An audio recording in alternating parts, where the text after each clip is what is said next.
محترم سامعین کرام، حضرت جنید بغدادی رحمۃ اللہ علیہ کی خدمت میں کسی نے ایک پرندہ تحفتاً ارسال کیا جسے آپ نے قبول فرما لیا۔ مدت تک وہ پرندہ آپ کے پاس ایک پنجرے میں بند رہا۔ ایک روز حضرت نے پنجرے کی کھڑکی کھول کر اسے اڑا دیا۔ لوگوں نے دریافت کیا کہ جناب نے عرصے تک اس پرندے کو پنجرے میں بند رکھا، آج یکا یک اسے کیوں کھول دیا؟ فرمایا کہ آج اس پرندے نے مجھ سے کہا کہ اے جنید، تم تو اپنے دوست احباب کی باتوں سے یوں لطف اٹھاؤ اور مجھے بے مونس و غم خوار ایک پنجرے میں یوں بند رکھو۔ بس میں نے اس کے یہ درد انگیز کلمات سن کر اسے آزاد کر دیا۔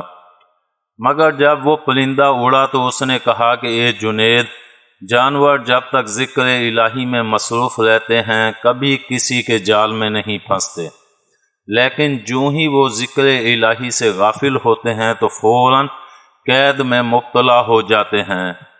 میں تو ایک ہی مرتبہ ذکر الہی سے غافل ہوا تھا کہ اس کی سزا میں برسوں قید رہا۔ ہائے اے جنید، ان لوگوں کی قید کا زمانہ کتنا طویل ہوگا جو مدتوں اور برسوں ذکر الہی سے غافل رہتے ہیں۔ اے جنید، میں آپ کے سامنے وعدہ کرتا ہوں اب کبھی ذکر الہی سے غافل نہیں ہوں گا۔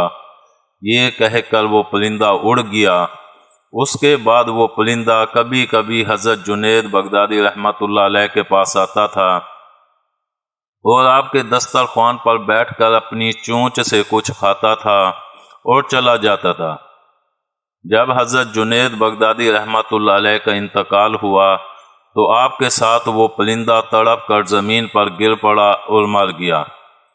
لوگوں نے یہ عجیب بات دیکھ کر اسے بھی آپ کے ساتھ ہی دفن کر دیا۔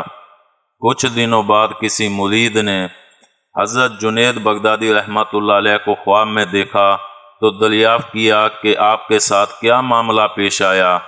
آپ نے فرمایا کہ اللہ رب العزت نے مجھے بخش دیا اور مجھ پر رحم فرمایا اور کہا کہ تو نے ایک پرندے پر اس کے ذکر الہی کرنے کی وجہ سے رحم کیا، ہم تجھ پر رحم فرماتے ہیں۔ امید ہے آپ کو ہماری یہ ویڈیو پسند آئی ہوگی۔ پسند آنے کی صورت میں لائک کریں، کومنٹ کریں اور شیئر کرنا مت بھولیں۔ ملتے ہیں اگلی ویڈیو تک، اللہ حافظ۔